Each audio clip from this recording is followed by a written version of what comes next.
Hikitoshi, remember you're here in Suni no Kamae. You want to step forward with your left foot. It's a sideways profile. Bring your left hand up towards your shoulder, fingers up. The Jo's resting in the web space by your thumb.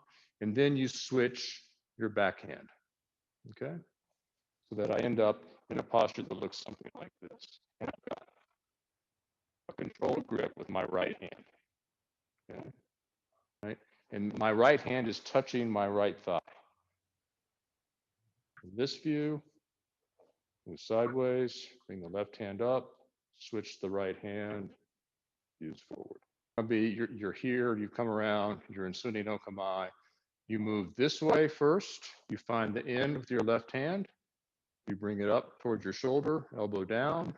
Now you switch your right hand, right? And if your left hand goes away, you've still got hold of your Jo with your right hand, and you feel it here. You can feel basically the knuckles of my pinky against my thigh right there, right?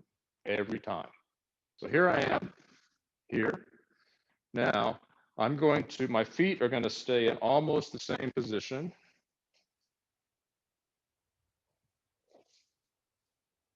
So they're lined up, my toes are lined up parallel here. I'm going to rotate them like that. Now, as you do that, you're raising your backhand in a striking position.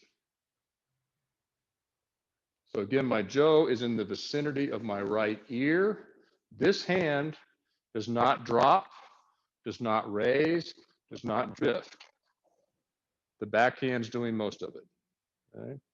And now you're going to start your strike, step, and come up. And that's the basic hikitoshi, striking from behind. Jo's sort of hidden. It's up, down, and up. Right? The posture remains more upright than you realize. Even though I'm bending my knees a little bit and I'm trying to put my hip behind it, I'm not doing this. If I do, I get yelled at, okay? So, there. Now, sometimes you're striking against a bokken in this position and sending it back. Sometimes you're simply striking the head or another target. Depends on what kata you're in. It's basically this hand right here out like that. Out like that. Doesn't have to be hard or fast. So big mistake is this. See how my hand dropped? Another mistake is to bring it up. Another mistake is to push it too soon.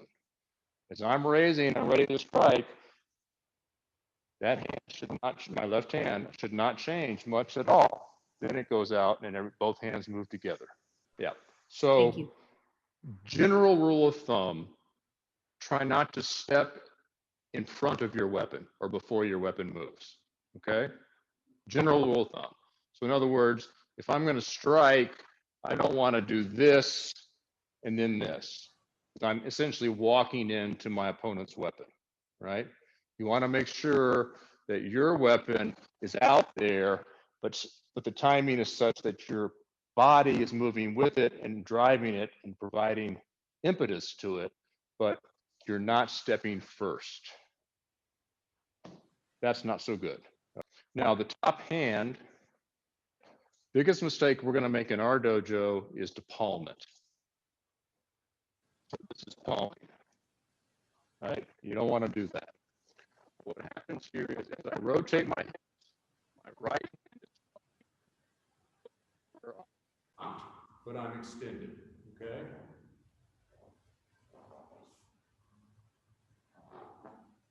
There.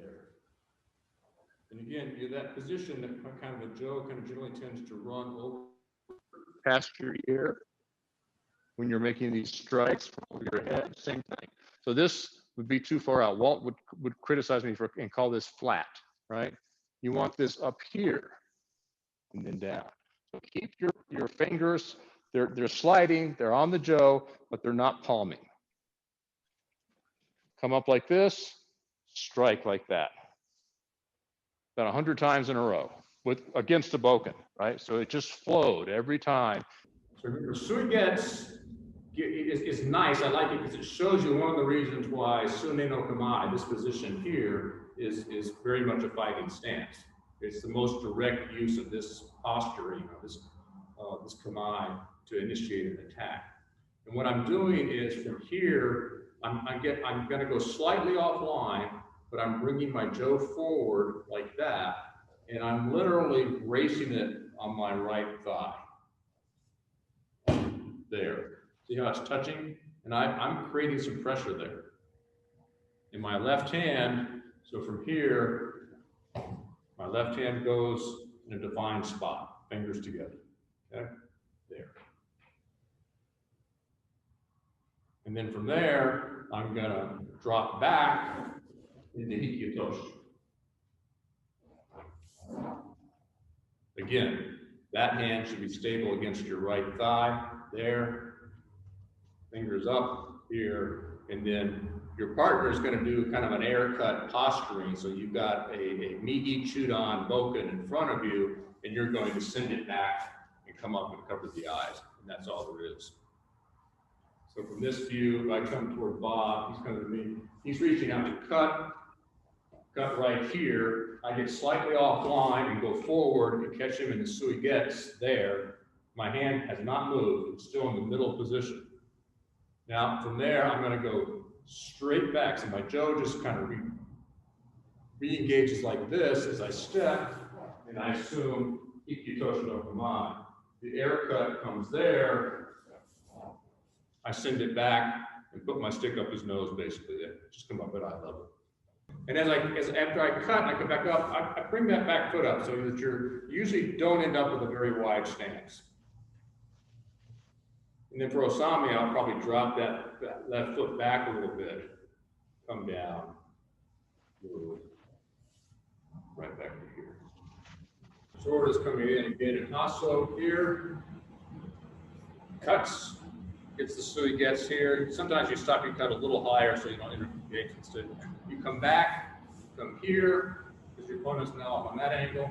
You wait, they strike, you send you back. And you stay here, because at this point they've followed you and their stick is right up here at eye level, and you wait.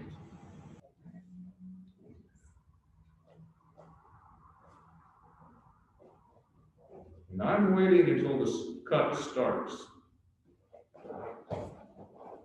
Feel the difference? Yeah. Okay. Now look at my stance, right? Hey. I'm really moved in. I'm really in there. All right.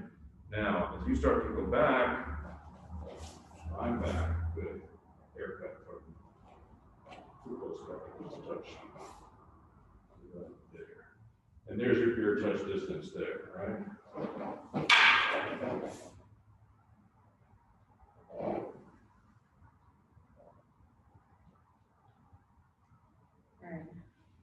You can do it.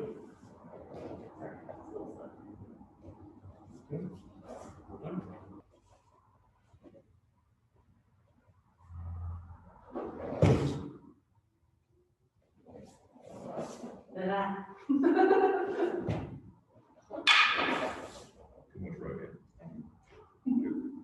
Alright, so I'm like this. Take your time, no, go back. Make every move distinct. So draw back and touch your hip as you do it. Good. Now, yes. And lean forward just a touch when you do that. Okay? All right, go. Fake.